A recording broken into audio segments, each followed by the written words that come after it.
Property ఇక్కడ కొనవే నీ డబ్బులు అని అంటే ఏం చేసేదాన్ని కదా. ఈయనకే అసలు ఏం తెలియట్లేదు, ఇక్కడ పోయి ఎవరన్నా కొంటారా అని నేను అనుకునేది. అంటే అలాంటి ప్లేసులు చూపిస్తారా? అవును, భయంకరంగా.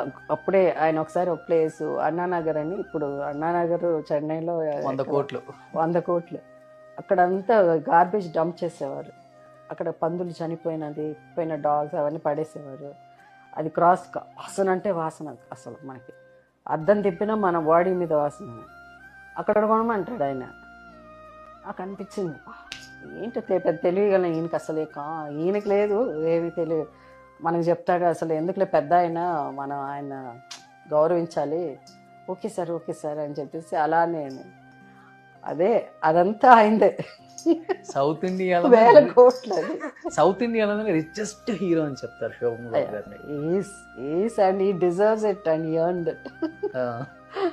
అది అలా ఉంటుంది. అంటే